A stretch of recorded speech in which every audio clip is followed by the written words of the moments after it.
Bismillahirrahmanirrahim. Alhamdulillahi Rabbil Alamin. Wassalatu wassalamu ala Rasuli Rabbil Alamin, Nabiyyina wa Habibina wa Qudwatina Muhammad ibn Abdullah wa ala alihi wa sahbihi wa man wala, amma ba'd. Yang dihormati pengacara majlis dan juga pengurusi dan penasihat Surau An-Nur dan semua ahli kuasanya, muslimin dan muslimat, para pencinta ilmu sekalian, Assalamualaikum warahmatullahi wabarakatuh. Alhamdulillah, syukur kita kepada Allah Azza wa Jalla pada hari ini Jumaat 8 September 2023 saya dapat sampai ke Surau Infinity ini dalam program tazkirah kita yang bertajuk Fiqh berinteraksi sesama manusia. Fiqh berinteraksi sama manusia, ataupun khusus kepada muamalah di antara suami dan isteri. Muamalah antara suami dan isteri. Maknanya kalau kita kata fiqh manusia itu luas, tapi kalau kita ambil fiqh suami isteri lagi ringkas, lagi orang panggil fokus kepada tajuk kita. Kebetulan alhamdulillah ada sebuah buku yang dikeluarkan oleh Karya Bestari, baru yang keluar buku ni. Tajuk dia Wa Abshiru, terimalah khabar gembira. Ini adalah merupakan koleksi kuliah-kuliah saya, nota-nota yang diambil kemudian dikumpul jadi buku.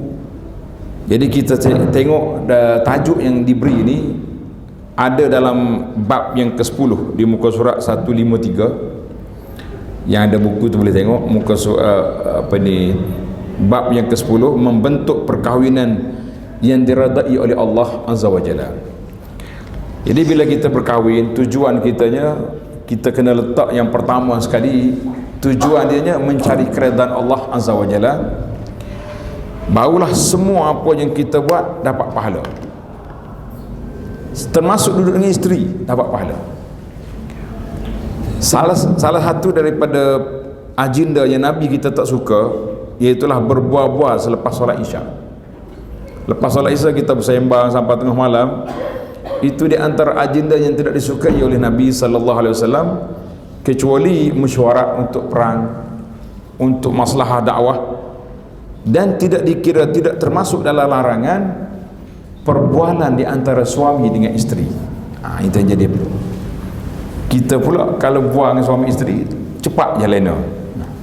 Kalau buang kawan-kawan pukul 12 tutup kedai pun, tuan restoran 3 kali dah angkat gelas dah, lepas kosong meja tak keluar lagi dia tu. Dia buang isteri dia sekejap je dia nak lena dah. Jadi kita kata ini satu masalah kepincangan yang berlaku pada masyarakat yang perlu kita tanganinya insya-Allah. Jadi bila kita sebut tentang fiqh muamalat, bila kita nampaklah secara malam ni kita nak tanya-tanya je, boleh jawab kan? Kalau boleh jawab, tak ada jawab pun jawab juga. Sebab kalau ada jawapan yang betul, tak tahulah, pengurusi ada hadiah juga. Kalau tak betul pun tak adalah, kita kena denda. Bila orang kata fiqh muamalat, kita nampak muamalat tu apa benda? Biasanya muamalat nampak bank muamalat, naik kredit tinggi malam ni bank muamalat, nampak itu je. Lagi muamalat interaksi bersama orang Islam, interaksi sama-sama orang, itu muamalat. Memang betul, kita ni muamalat maknanya hubungan di antara kita dengan orang lain. Yang pertama sekali, muamalat kita dengan Allah, itu dia panggil dari sudut ibadat. Dari sudut ibadat, dari sudut akidah, kita kena ada kepahaman yang betul bahawa kita beriman kepada Allah Azza wa Jalla. Itu dia panggil muamalat. Kemudian yang kedua, muamalat dengan orang. Kita dengan orang, dengan beri salamnya, cakap baik, kunjung ziarah menziarahi, itu termasuk muamalat. Dan muamalat yang biasa kita faham seperti yang dijawab oleh sahabat kita tadi, bila kata muamalat kita nampak barang-barang. Fiqh muamalat, fiqh jual beli, gadaian, sewa menyewa, itu muamalat. Itu maknanya satu kepahaman yang sempit dalam Islam ini. Sepatutnya bila kata muamalat, maknanya hubungan di antara kita manusia, semuanya ada fiqh muamalat yang tersendiri. Barulah kita nampak, oh, Islam tu muamalat dia dengan orang ni. Sebab pernah satu hari sahabat ni bertanya Rasulullah sallallahu alaihi wasallam tentang seorang makcik kuat ibadahnya kuat, malam dia bertahajud, siang dia berpuasa, tetapi tu'zi jarha, dia menyakiti jiran dia, suka menyakiti jiran. Kalau kita lah, orang tanya kita lah, warak ni ibadat kuat, puasa siang malam tahajud, agak-agak kita nak kata, kita nak bagi kredit apa ke makcik ni? Ahli syurga ni, sebab dia kuat ibadat. Rupa-rupanya tak. Baginda Nabi SAW menjawab, hiya finnar, orang ni dalam neraka. Kenapa? Sebab dia muamalah dia tak seimbang, baik dengan Allah tapi tidak baik dengan makhluk Allah. Dia baik dengan Allah, solat, ibadat, itu peribadi dia dengan Allah, tetapi dia tidak baik dengan makhluk, duk menyakiti jiran, mulut leza, mengatur orang.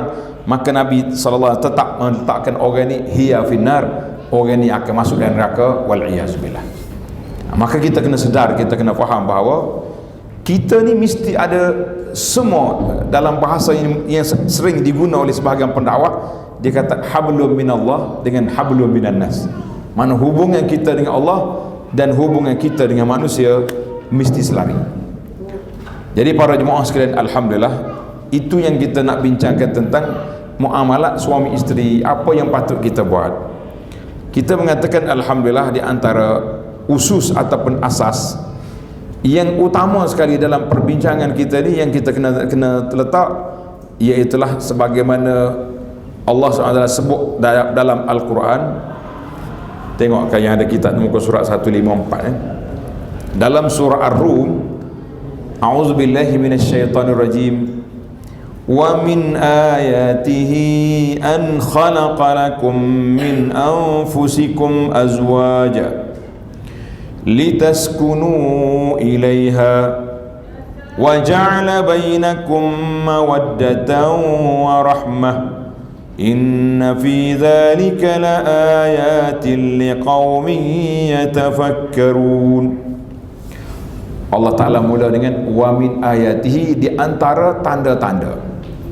Tanda-tanda apa tu? Tanda-tanda kekuasaan, tanda-tanda keagungan, tanda-tanda kekuasaan Allah Azza wa Jalla. An khalaqalakum min anfusikum azwaja, Allah jadikan kita ni berpasangan, laki-laki pasangan dia perempuan.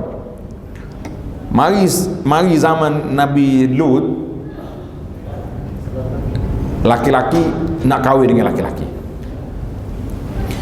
Tuan-tuan perasan ke tidak, umat kaum Nabi Lut yang buat hijrah tu total loss, mati semua sekali.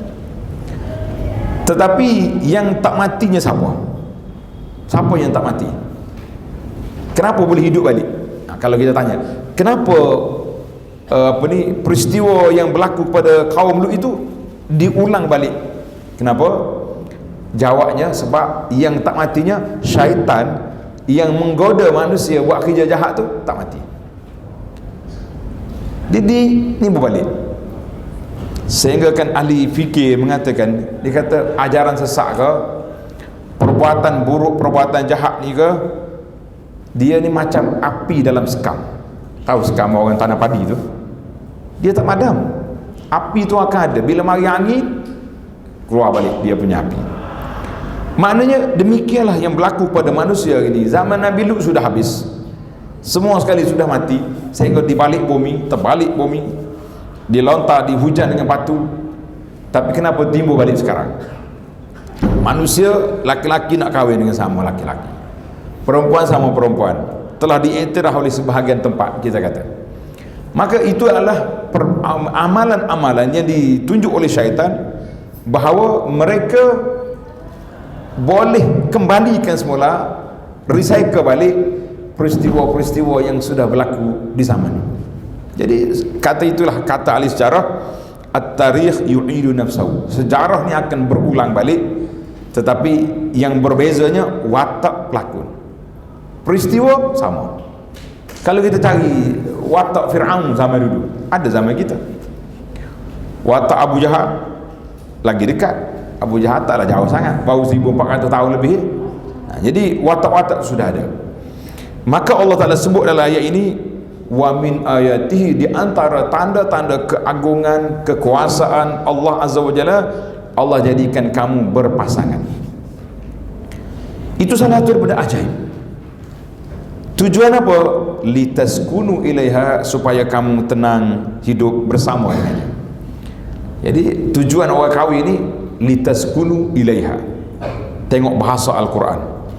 Sebab itulah dia kata buku ni nota ambil daripada tadabbur Al-Quran yang saya sampaikan.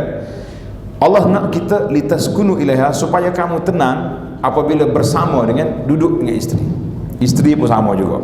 Nah, suami nak balik dah ni, rasa suka, rasa happy, rasa gembira. Suami pun habis waktu kerja, habis waktu musafir, nak balik sebab di sana adanya isteri yang sedang menunggu. Kalau Tuhan kata litaskunu ma'aha, selesai banyak masalah. Supaya kamu duduk dengan isteri. Sekarang ni berapa ramai orang duduk bersama isteri, duduk satu rumah, katanya satu bumbung, tapi tak bercakap, masing-masing bawa diri. Zaman kita ini, yang baik-baik pun bibit-bibit ini sudah muncul. Duduk sebelah-sebelah, suami sini, isteri sini, tapi suami cakap dengan orang lain, isteri cakap dengan orang lain. Berlaku ke tak berlaku? Tak ngaku dah muslimah. Ngaku. Dia cakap apa? Ni mazhab wasapi kita ni berat sekarang ni. Nama kita ini dia panggil mazhab wasapi dengan selfie. Mula-mula dia selfie, dia ambil gambar dia sendiri, lepas tu masuk dalam WhatsApp, dalam grup. Saya lah guraunya, kita kata lo ni dua mazhab yang sangat masyhur. Yang pertama selfie, yang kedua wasapi. Lepas pada WhatsApp, masuk dalam grup WhatsApp, apa ni, dalam grup WhatsApp. Jadi kita kata ini di antara ciri-ciri kerusakan kalau tidak dikawal. Maknanya kalau kita tidak kawal diri kita, akan berlakulah peristiwa ini. Jadi orang ni tengok kawan dia, ini tengok kawan dia, tak tahu siapa. Akhir sekali terlena begitu ya, cakap pun tidak. Kita mengatakan satu perkara yang cukup berbahaya. Kemudian Allah Ta'ala letak di sini, wa ja'ala bainakum mawaddatan wa rahmah. Allah Ta'ala jadikan di antara kamu suami isteri mesti ada mawaddah, kasih sayang, dan rahmat, kasihan belas. Dalam ayat ini Allah SWT letak kepada kita, yang pertama kasih sayang, yang kedua kasihan belas. Apa dia masuk kasih sayang, dan kenapa yang kedua tu apa dia kasihan belas? Kita kata ini di antara perkara yang disebut oleh Allah Azza wa Jalla, bermakna ada perbezaan. Waktu kita muda-muda ni, muda belakang lah kita ni tak, ada lama ada baru sikit ya. Semuanya kasih sayang. Tapi kalau lama tua-tua esok nanti, kata cucu tengok nenek senyum, bertukar. Dia kata kenapa opah menangis? Tukar di antara senyum dengan menangis. Awak ni senyum ke menangis? Dia kata opah menangis, apa pula opah senyum? Pada waktu tu janib sudut rahmat lebih banyak daripada mawaddah. Saya lah bergurau, saya kata waktu muda masuk dalam rumah bau minyak wangi, sudah tua bau minyak apa? Minyak angin. Peringkat kita hari ni peringkat minyak wangi ke minyak angin? Datuk kata minyak angin lah, kita kan tak. Minyak wangi ni peringkat muda-muda ni minyak wangi lagi lah. Jadi itu dia panggil dalam Al-Quran, Allah kata mawaddah wa rahmah. Mana mawaddah ni waktu minyak wangi, rahmah tu lebih kepada minyak angin. Jadi Semua sakit dah. Yang ni sakit kaki, yang ni sakit lutut, yang ni sakit kepala, macam-macam ubat, bergatang-ubat dah kita kata ada. Maka Allah SWT anugerahkan kepada kita sifat yang ada ini. Cuma ada pesanan daripada sebahagian daripada pegawai agama, Tuan Qadi, dia kata, Ustaz, kalau ceramah tu tolong betulkan doa yang silap berlaku di kalangan orang-orang dulu. Saya kata, doa apa? Masa dulu kan, bila orang kahwin, dia kata semoga kekal ke anak cucu. Ramai yang terjadi peristiwa bila boleh cucu, atuk opah bercerai. Dia kata mungkin salah doa kita dulu. Saya kata cakap betul Tuan Qadi. Dia kata saya pesan kepada Abu Anas ni tolong sampaikan, tukar format doa tu, semoga kekal sampai ke syurga, barulah kita betul. Ini sampai ke anak cucu, sampai anak cucu, nenek nak. Kita pun heran juga, terkejut juga deh, berapa umur nak bercerai ni? 70 tahun. Kenapa nak bercerai? Tak ada keperluan dah, aku duduk dengan dia apa tak ada. Jadi kita kata hilang mawadah, hilang rahmat, maka terjadilah peristiwa yang cukup merusingkan kita. Maka Allah SWT sebut, inna fi zalika laayatil liqaumin yatafakkarun. Allah kata dalam isu perkahwinan ini adalah merupakan tanda-tanda kekuasaan Allah Azza wa Jalla bagi orang yang berfikir. Jadi mudah-mudahan kita semua ini termasuk di kalangan orang yang berfikir, orang yang memikirkan kenapa suami dan isteri, keluarga ini adalah merupakan suatu asas di dalam kehidupan manusia. Tak mungkin kita tak ada isteri, tak mungkin kita tidak ada anak. Ada juga yang tak ada isteri tapi jarang ada. Jadi kalau tak ada anak, ada juga di kalangan manusia dipanggil mandul. Itu adalah merupakan kuasa Allah. Yahabu liman yasha'u inatha. Allah kata, aku beri kepada orang ini anak perempuan saja. Semua anak dia perempuan. Sampai ada seorang kawan saya ni, anak perempuan saja. Berapa orang dah? 7 berapa nak. Dia kata isteri dia mengamuk, tak mau melahirkan anak lagi. Saya kata teruskan, boleh jadi yang ke-8 tu laki-laki, keluar yang 8 pun perempuan juga. Dia kata dia tak nak dah, kata buat lagi biar dia lahirkan lagi. Boleh jadi yang ke-9. Akhir kali dia punya sudah pencing beranak pun tak dapat anak laki-laki. Allah sebut dalam Quran ni, yahabu liman yasha'u inasa. Allah kata aku beri pada orang ni ada kalanya perempuan saja. Bila orang mari mengadu kepada seorang tuan guru, dia kata, Syekh, saya ni sedih. Kenapa sedih? Anak saya semua perempuan. Dia kata, baca Quran tak? Dia kata baca. Allah kata apa kepada Nabi SAW? Makana Muhammadun aba ahadim min rijalikum. Bukanlah Muhammad itu bapa pada orang laki-laki di kalangan kamu. Semua anak laki-laki Nabi SAW mati kecil. Berapa orang anak laki-laki Nabi? Mana budak-budak ni? Berapa anak Nabi? Anak Rasulullah SAW berapa orang? Yang ni boleh, yang ni boleh. Dia belajarkan fardu ain. Pergi tak kelas fardu ain? Pergi. Berapa orang anak Nabi? Sudah ni anak tak jawab, ayah kena jawab. Ada. 7. Boleh sebut? Boleh cuba kata? 6. Boleh sebut angka okey dah. Boleh sambung tak? Anak Nabi berapa orang? 7 dia kata, tapi kita nak dengar nama. Jadi pelajar-pelajar, anak-anak kita ni dididik dengan maklumat-maklumat yang basic. Cantik buku-buku yang sekarang ni banyak, alhamdulillah. Buku-buku yang ditulis oleh ustaz-ustaz kita sendiri pun dalam versi bahasa Melayu pun, dia panggil pendidikan asas kepada fardu ain. Kita kena anak Nabi berapa orang. Jadi Allah Ta'ala takdirkan anak Nabi yang laki-laki, Qasim, Abdullah, Ibrahim, semuanya mati kecil. Tapi anak perempuan kekal. Zainab, Ruqayyah, Ummu Kulsum lagi yang menjadi keturunan, menyambung keturunan Nabi sekarang ni, iaitulah melalui Sayyidah Fatimah. Fatimah ni anak dia nama apa? Fatimah Al-Hasan dan Al-Husain. Dia ada Al-Hasan dan Al-Husain. Orang Melayu kata Hasan Husain. Al-Hasan dan Al-Husain. Jadi kita kata tak usah duduk susah hatilah.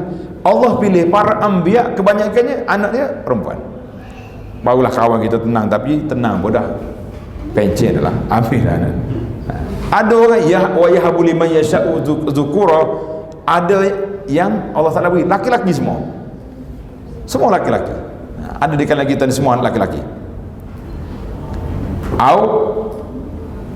Allah kata ataupun aku beri dua-dua, laki-laki ada, perempuan ada.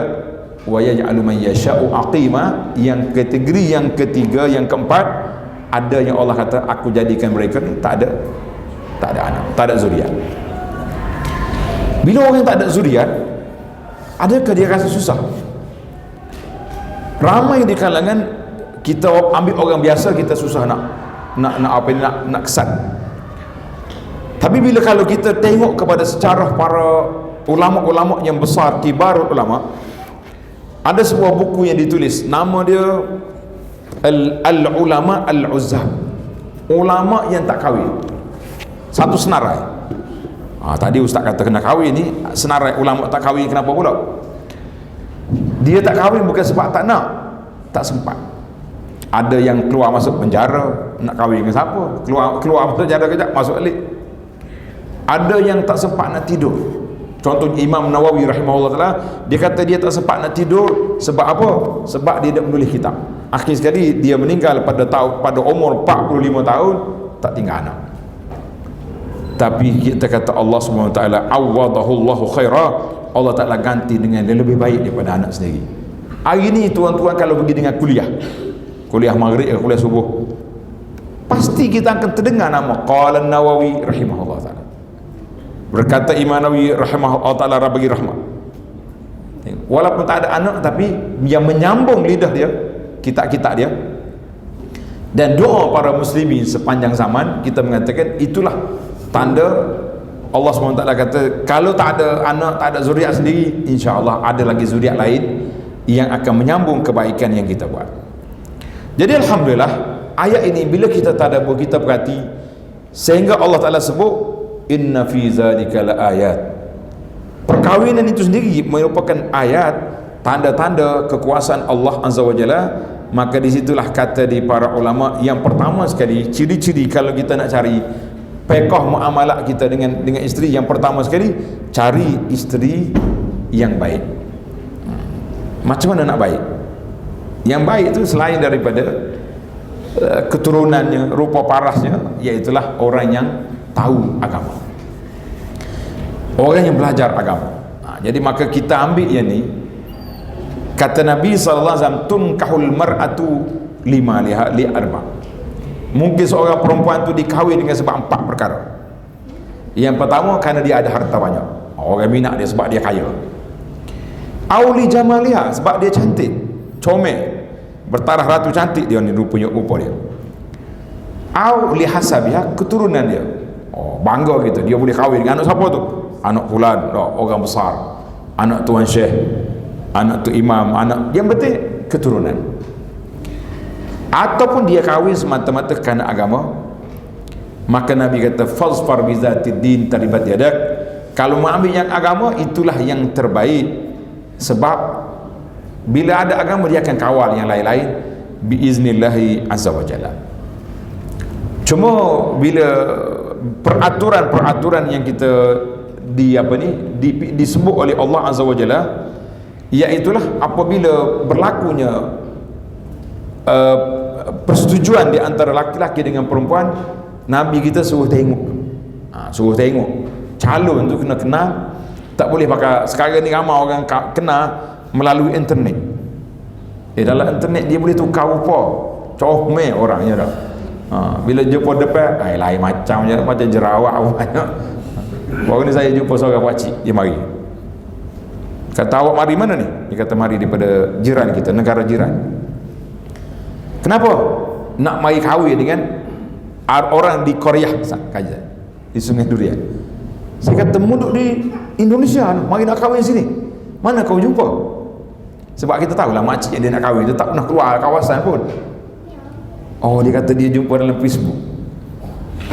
Bisa Facebook ni rupanya yang mengatur, menyusun atur jodoh di zaman kita ni. Jadi kadang-kadang orang tu percaya, tertipu banyak juga. Ada seorang perempuan tu dia kata dia habis duit lebih kurang 80,000 tak silap, sebab dia tengok di Facebook orang-orang bukan Islam tu nak masuk Islam kerana nak kahwin dengan dia, tapi dia nak masuk visa kena bayar apa-apa. Dia punya gila, dia transfer duit dia kepada kawan tu. Jadi akhir sekali kena tipu. Dia cakap, ustaz boleh ke ustaz saya nak suruh maya ajak apa duit kau masuk dalam akaun orang. Nah, maya ajak ni kalau ada kat depan ni tak tahu siapa orang tu. Jadi terpengaruhnya kita. Maka di antara mawaddah yang punca kebaikan itu, Nabi sallallahu alaihi wasallam kita tengok dulu. Dia kata kalau mau nak kahwin pergi tengok. Jangan pakai jumpa tak tahu siapa, pergi siasat dulu barulah kita tengok. Sebab dia panggil bekas.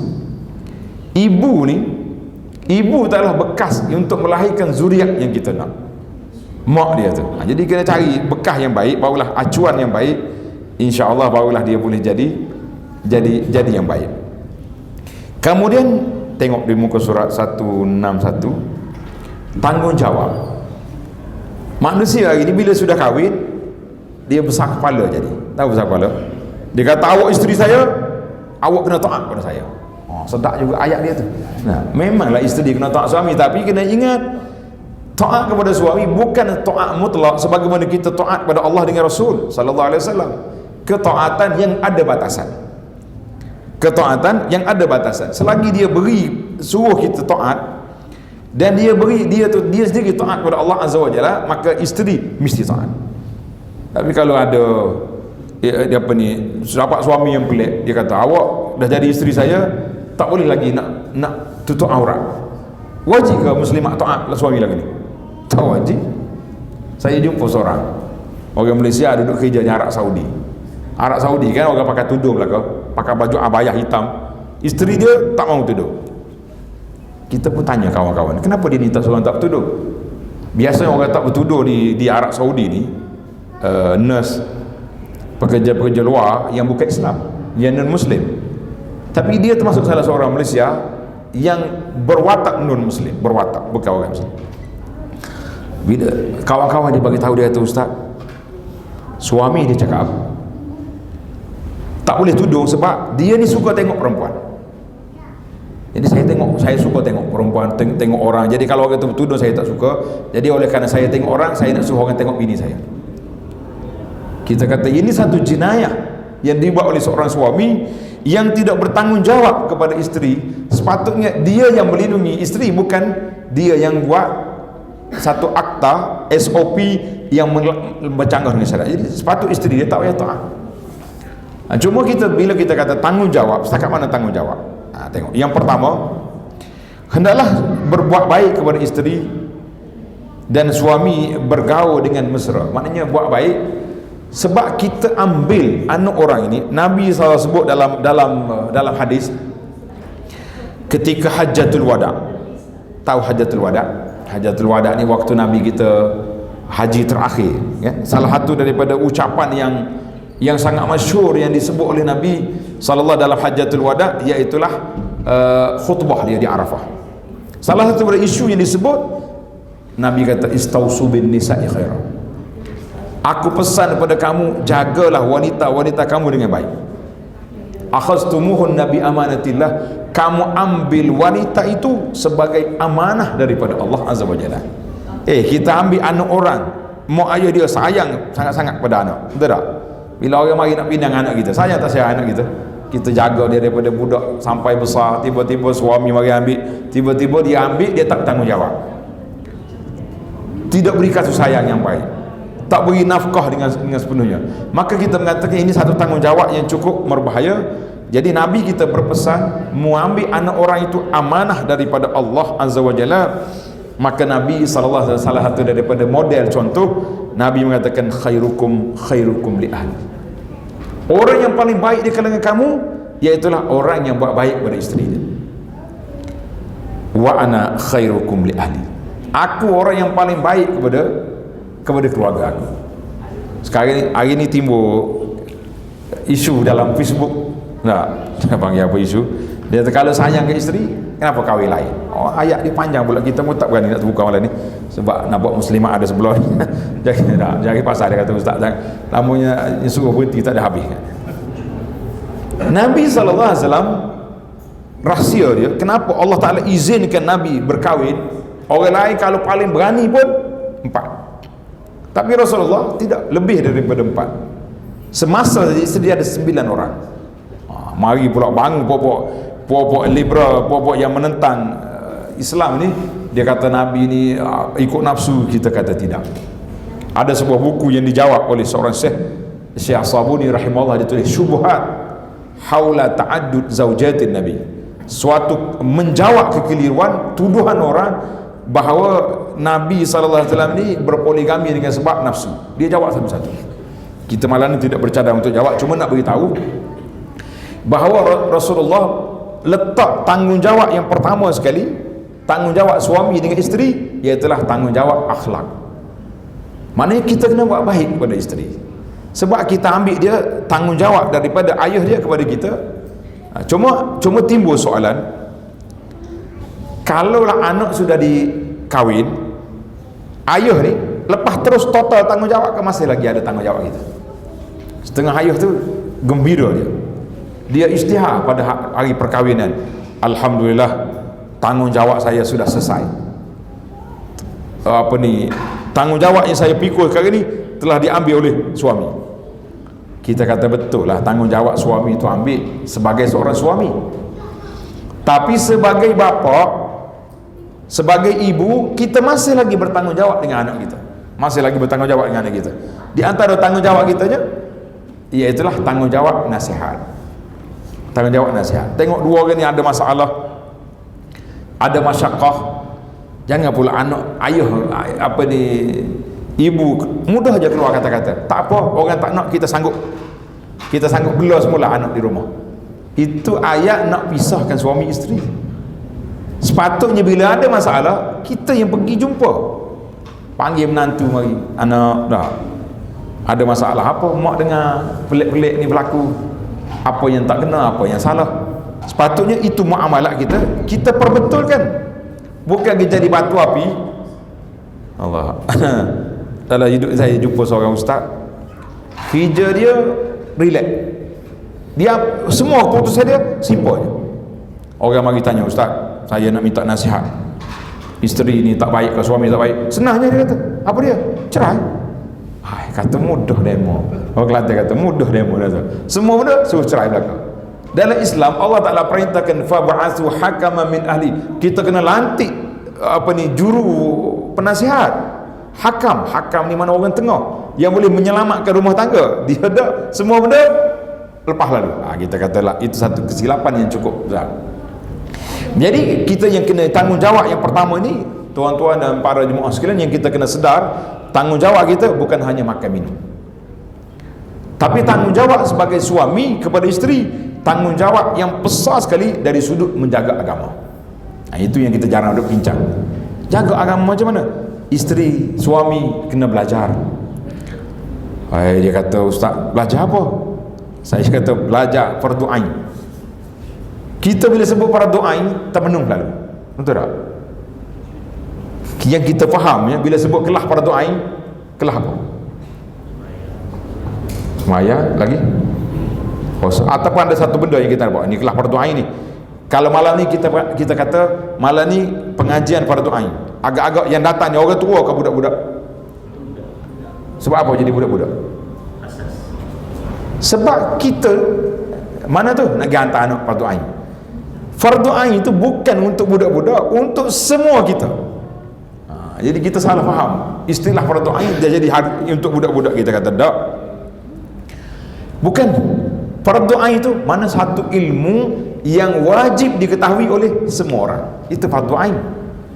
Sekarang ni kita tahu, alhamdulillah, kita mengucap 2 kalimah syahadah. Tapi satu lagi tanggungjawab kita, kalau orang tanya, mu percaya ada Allah? Percaya 100%, kita yakin ada Allah.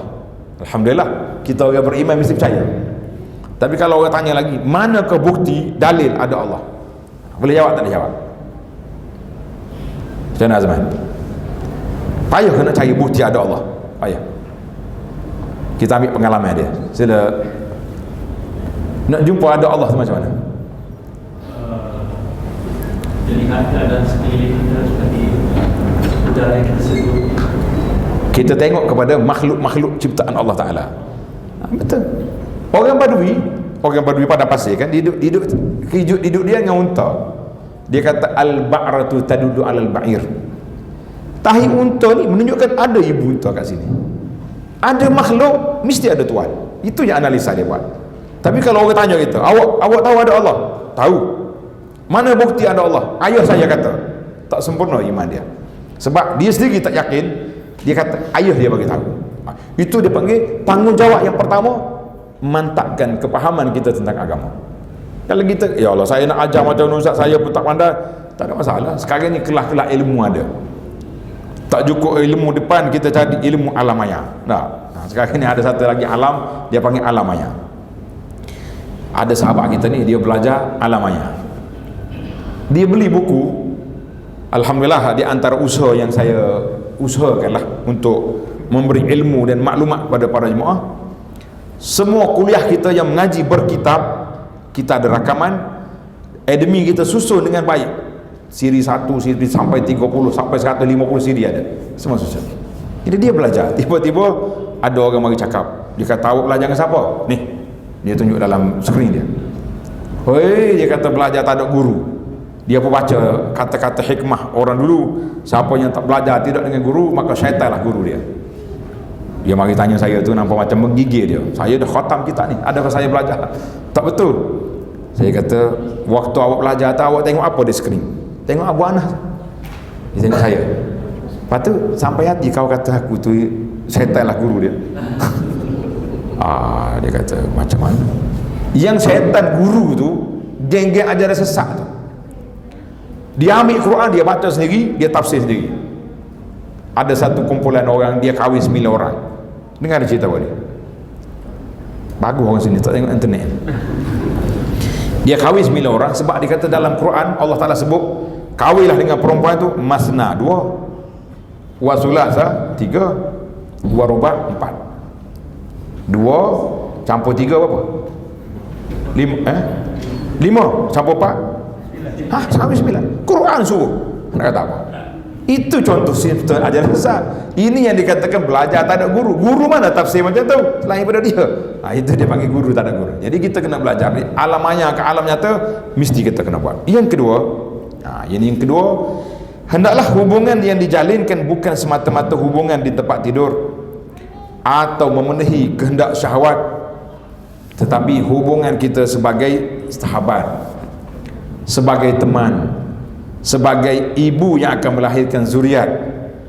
Maka dalam rumah tangga ni mesti ada kerjasama, mesti ada tanggungjawab yang bersama. Dia kata saya tak suka dengan isteri. Bila tak suka dengan isteri hari ni, zaman kita hari ni, orang akan mengadu. Dia mengadu pada siapa? Siapa dia kata pak mengadu? Tak suka dengan isteri, tak suka dengan suami, dia mengadu pada siapa? Tak syekh dia. Syekh dia nama Facebook. Habis satu dunia tahu. Allah, kita ni kadang-kadang tak pandai. Bertanya pun tak pandai ada juga. Saya waktu jadi panel TV 9, tanyalah ustaz dulu. Zaman muda-muda dulu. Rasa masa TV ustaz tu tak ada lagi warna-warna rambut tu kepala tu tak. Dia tanya. Ingat tak bila orang tanya, stesen TV akan tulis nama orang. Nama dari mana? Dia tanya ustaz, saya nak tanya soalan. Kata silalah, mengen. Tajuk dia bertanya lah ustaz. Dia kata apa soalan? Dia kata soalannya, anak saudara saya ni telah mengandung tak ada suami. Saya pun isyarat kepada pihak yang tanya supaya cut sikit. Sebab dia tanya anak saudara saya, sedangkan orang tengok mesti ada orang kampung dia, kenal dia. Jadi ini dia panggil mengaibkan. Jadi kita sekarang ni bukan ada masalah apa-apa, tak payahlah tulis-tulis. Bukan semua benda mesti didedahkan kepada masyarakat. Bukan semua benda yang boleh kita sebarkan kepada orang. Ada perkara yang boleh kita selesaikan sama-sama kita, yang tak boleh kita nak buat. Dia ada setengah orang ni, dia panggil mulut laser. Saya jumpa dengan seorang perempuan, dia kata ustaz, Sudah sampai masa. Hai, kata pelik, sampai masa apa? Dia pergi haji, jumpa dengan saya di Mekah. Sampai masa. Apa dia masa? Saya berpisah dengan suami. Pelik ni. Waktu awak kahwin dulu, orang doa supaya sampai ke anak cucu ke macam mana? Dia kata waktu dia, daripada dia muda dulu, suami dia tak berubah, dengan mulut lezanya kata macam-macam, maki suami isteri, kalau lambat tak kena hak dia nak kata, teruklah dia punya bahasa kesat, kata orang. Tapi kenapa awak boleh sabar? Patutnya dah suami macam ni cerai awal-awal lagi lah. Ni anak dah 6 dah, anak baru nak cerai. Dia kata waktu tu saya agak dia berubah, dapat anak 2, tak berubah lagi, sambil-sambil bala beranak pula yang ketiga. Kata boleh pula beranak. Patut tak beranak dah bila kelahi ni. Rupanya waktu lain dia kelahi. Tapi sekarang ni kenapa mau nak? Dia kata anak dah besar. Anak pun setuju. Bila tengok mulut ayah ni terlalu dasak kepada isteri, kepada mak dia, anak pun setuju. Kalau mak Umi nak bercerai pun bercerai lah. Kita duduk anak beranak, biar ayah cari hak lain. Kita kata subhanallah, ada kalanya wanita ni sampai tahap kesabaran dia limit. Ada orang sabar, over sabar, ada. Saya main kerusuh haji di sini Kuala Lumpur ni. Dekat last sekali nak habis kerusuh haji, tiba-tiba seorang muslimah dia kata, Ustaz, saya macam tak lagi haji. Kenapa pula? Bukan ada peperiksaan, kerusuh haji ni habis 10 siri ni habis gitu ya. Tak kata awak masuk periksa, kalau tak lulus tak lagi haji. Kau pernah kena periksa? Ada? Tak ada periksa. Doktor periksa adalah ada, nak tengok kesihatan. Kenapa makcik tadi pergi? Dia kata dia tunjuk, kebetulan dia bawa anak perempuan dia umur nak habis universiti dah, umur 20 lebih. Dia kata waktu saya lahirkan budak ni, suami dia hilang entah ke mana. Hilang entah ke mana. Tiba-tiba bila dia dengar saya nak pergi haji, dia muncul sekarang, dia mengamuk, saya tidak izinkan awak sebagai isteri pergi haji kecuali bawa dia. Nak suruh bawa dia, patutnya relax lah. Awak saya. Dia kata, Ustaz, daripada budak ni kecil sampai hari ni baru dia muncul, jadi adakah saya layak untuk taat pada dia ataupun tak lagi haji sungguh? Kita tanya dia, kenapa awak tak pergi report jabat agama? Dia kata, saya pun sabar ya. Kalau report memang ada akta, orang yang meninggalkan isteri tanpa berita, tanpa nafkah, tanpa apa-apa sebab, hakim boleh ceraikan. Ni 22 tahun, kenapa tidak report? Dia kata, saya terlebih sabar Ustaz. Tengok macam-macam orang ni, terlebih sabar ada, kurang sabar ada, sabar separuh jalan pun ada. Maka Nabi larang suami menggunakan perkataan ataupun mencemuh isteri, tidak. Nabi kata, la yafruq mu'minun mu'minatan, janganlah seorang suami mencela isteri dia kalau dia tak suka satu perangai, kariha minha radhiya min akhar, kalau dia tak suka satu perkara, mungkin banyak lagi yang dia suka. Kita manusia, mana ada 100% orang suka, betul tak? Dengan isteri ke, dengan anak-anak pun ada dia tak suka apa ayah dia, tapi nak larang, nak tegur ayah. Nak tegur ayah, tebang tegur kan tak dapat duit. Dulu waktu anak dah besar, sekarang ni yang tak boleh tegur anak siapa? Ayah pula. Saya jumpa bila kita ceramah tentang tanggungjawab ibu bapa, ada makcik bagi tahu, Ustaz, saya dah tegur anak saya, dia tak tutup aurat. Saya tegur dia, kau ni tutup aurat lah, awak tu seorang muslimah. Dia cakap, mak nak tengok saya di kampung ke tak nak tengok? Itu jarak amarannya. Nak tengok saya balik kampung, jangan tegur. Satu bulanan 500, tegur lagi sekali, naik lagi, tak naik dah, potong terus. Jadi dia mari tanya, dia kata, berdosa ke kalau dia tak tegur anak dia? Sebab anak dia yang pertama, dia nak lari, tak mau balik. Yang kedua, bantuan pun akan dipotong, bantuan kebajikan bulanan. Saya kata, kita ni dengan anak, tanggungjawab kita setelah dia bersuami, tanggungjawab kita memberi nasihat. Kalau dia tak dengar, kita mengaduilah kepada Allah Azza wa Jalla, innama ashku bathi wa huzni ila Allah. Mudah-mudahan Allah Ta'ala ubah di satu hari nanti. Kita tak apa. Itu hak suami, itu hak ibu bapa, hak isteri pula lagi teruk.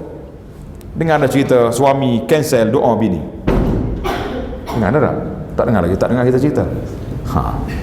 Dua orang ni pergi umrah. Bila dia pergi umrah, biasalah kita muslimat kan, siapa dekat Kaabah tu, di antara doa yang kita minta keharmonian rumah tangga, minta supaya Allah Ta'ala baikkan suami kita ni daripada dulu solat celang-celuk kata orang, supaya jaga solat, daripada tak suka pergi masjid, suka pergi masjid.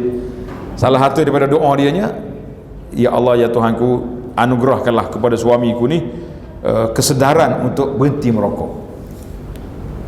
Habis khusyuk dia, menangis dekat Kaabah.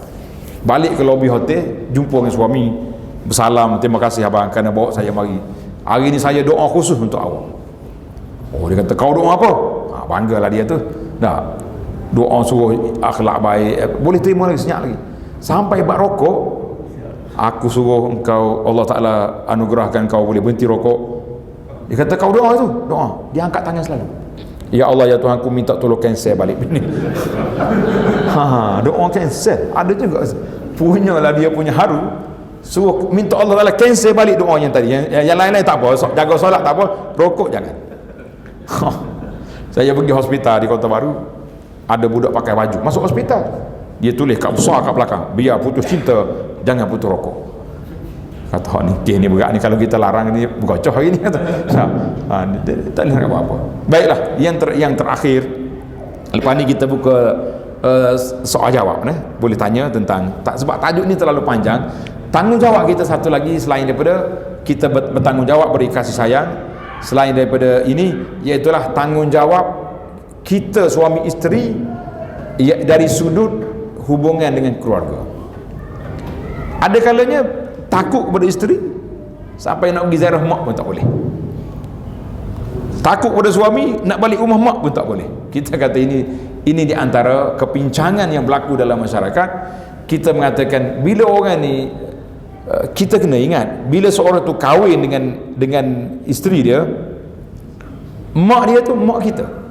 Lepas je akad nikah, lepas akad, siapa dia bawa akad nikah ni? Tak imat bawa akad nikah, kena nikah budak lagi.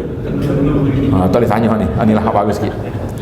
Lepas akad nikah tidak pergi bersalam dengan mak mertua, bersalam, dah jadi mak kita tu. Andai kata seorang suami tu bercerai dengan isteri, dia tak bercerai dengan mak dia, tetap mahram sampai ke hari kiamat. Tiba-tiba kes sikit berlaku benda-benda yang kurang selesa, putus hubungan, putus adik-beradik, putus keluarga. Sebab apa? Sebab tak suka dengan mak mertua, adik-beradik kelahi, dengan keluarga juga putus. Kita mengatakan sepatutnya tidak putus, tapi kita masih ada ruang, masih ada peluang untuk apa? Untuk kita memperbetulkan keadaan. Dia kata betul, ada setengah orang tua ni, kita nak jadi orang tua ni kena beringatlah. Ada setengah orang tua dia masuk campur semua perkara. Lebih-lebih lagi kalau menantu yang dia tak suka. Ni masalah. Ada yang keluar fatwa pun ada. Tidak fatwa hukum, fatwa dia panggil. Dia kata kalau kamu kahwin juga dengan budak perempuan yang aku tak suka ni, jangan balik tengok aku. Kalau mati pun mayat aku jangan disentuh. Kita kata mau apa sampai peringkat ini. Lainlah kalau budak perempuan tu budak yang jahat, budak yang akhlaknya buruk, budak yang orang panggil kira tak ada akhlak lah. Berlogik juga. Ni budak baik, cuma cross line, kata orang, cross line. Dia minat kepada budak lain. Si anak ni jumpa gawe lain. Kalau kata gawe, jumpa gawe lain di universiti contohnya, nak ngau gini. Kita nak kata apa? Yang kampung tu kita pun tak tahu, rupanya mak yang tanda, dia tak bagi tahu pada anak. Jadi ini untuk orang tua, nasihat kita supaya kita kena kembali kepada qada dengan qadar Allah Ta'ala. Kalau tak balik kepada qada dan qadar, berkelahi dah sampai ke mati. Saya tak suka. Baik, macam mana isu ni? Isu ni kita kena tangani dengan cara yang baik. Kita boleh nasihat anak, mak dah tanda ni anak makcik kau ni daripada kecil lagi, aku berkenan dengan dia gini-gini, boleh tak kalau kau tukar ni? Kalau anak boleh tukar, setuju, Alhamdulillah. Kalau dia kata tak boleh, mak, saya pun berjanji dengan budak ni, dengan mak ayah dia pun saya berjanji dah. Mana kuat janji kita dengan janji mak? Mana kuat? Mak bukan nak kahwin, mencalonkan, tapi yang berjanji tadi orang yang nak kahwin. Janji anak lebih kuat.